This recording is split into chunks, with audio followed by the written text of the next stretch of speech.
आपल्या सगळ्यांच्या आतमध्ये एक प्रचंड शक्ती, एक ऊर्जा दडलेली आहे. पण मग प्रश्न हा आहे की ती बाहेर का येत नाही? ह्याच प्रश्नाचं उत्तर शोधण्यासाठी चला आपल्या आतल्या त्या स्वराज्याच्या ज्योतीला पुन्हा एकदा जागवूया. तुम्हाला काय वाटतं, इतिहास घडवण्यासाठी सगळ्यात महत्वाची गोष्ट कोणती? वय की पैसा? नाही, या कथेची खरी सुरुवात होते ती विचारांच्या अफाट सामर्थ्याने. आणि याचं सगळ्यात मोठं उदाहरण कोणतं? अर्थात छत्रपती शिवाजी महाराज. विचार करा ना, वय किती लहान, पण त्यांचे विचार? ते होते एखाद्या पर्वतासारखे, अढळ, पवित्र, विशाल. मग अशा वेळी वय खरंच फक्त एक आकडा बनून राहतं, नाही का? याचा अर्थ अगदी सरळ आणि सोपा आहे. आपल्या आजूबाजूची परिस्थिती कितीही वाईट असली तरी आपल्या आतला जो निश्चय आहे ना, तो त्यापेक्षा 1000 पटीने जास्त महत्वाचा असतो. खरी अडचण बाहेर नाहीये, ती आपल्या विचारांच्या मर्यादेत आहे. मग त्या ऐतिहासिक मानसिकतेसमोर आज आपण जी कारणं देतो ती टिकतील का? चला एक छोटीशी तुलना करूनच बघूया. आता हे बघा, किती मोठा फरक आहे.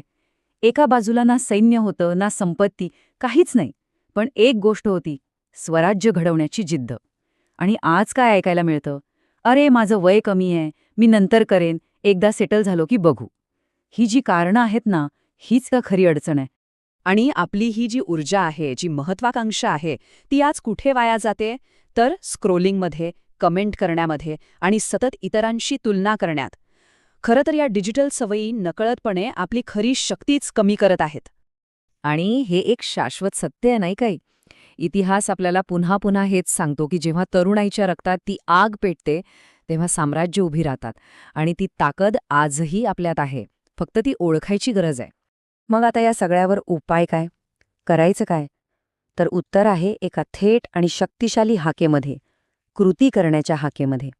यातली पहिली हाक आहे स्वतःच्या पलीकडे बघण्याची, आपल्या देशासाठी, आपल्या समाजासाठी उभं राहण्याची. ध्येयाचा पुढचा स्तर तर आपल्या अगदी जवळचा आहे, आपल्या कुटुंबाच्या भल्यासाठी, त्यांच्या भविष्यासाठी काहीतरी करण्याचा. आणि ह्या सगळ्याच्या मुळाशी काय आहे? तर स्वतःच्या स्वप्नांना आणि आकांक्षांना पूर्ण करण्याची ती आतली धगधगती इच्छा. हीच ती मध्यवर्ती आज्ञा आहे. तरुणांनो, उठा. वय काहीही असो, आता जागे होण्याची आणि कामाला लागण्याची हीच वेळ आहे. पण फक्त इच्छा असून भागत नाही, बरोबर? हे सगळं करायचं कसं? यासाठी आपल्याला एका भक्कम पायाची गरज आहे. आणि हा पाया 3 स्तंभांवर उभा आहे. सगळ्यात आधी तरुणाई ह्या शब्दाकडे बघण्याचा आपला दृष्टिकोनच बदलूया. ही केवळ एक शारीरिक ऊर्जा नाहीये, तर ही एक जबाबदारी आहे. आपले संस्कार, आपली संस्कृती जपण्याची आणि पुढे नेण्याची ताकद आहे. आणि हाच तो पाया आहे. ते 3 स्तंभ. पहिला, व्यायामाने शरीर घडवा. दुसरा, वाचनानं आपलं मन घडवा. आणि तिसरा, संस्कारांनी आपलं चारित्र्य घडवा. शरीर, मन आणि चारित्र्य.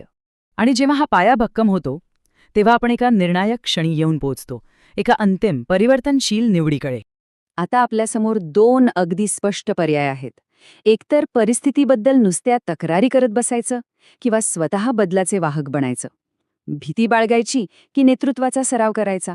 निवड आपल्यालाच करायची आहे. एक गोष्ट कायम लक्षात ठेवली पाहिजे. आपलं वय हे फक्त आपल्या ओळखपत्रावरचा एक आकडा असू शकतं. पण आपली खरी ओळख, ती आपले विचार आणि आपली कृतीच घडवते. म्हणूनच शेवटचा आणि सगळ्यात महत्त्वाचा संदेश हाच आहे की आपल्या आत जो राजा दडलेला आहे, जे नेतृत्व दडलंय, त्याला जागं करायचंय. कारण तो फक्त बाहेर येण्याचीच वाट पाहतोय.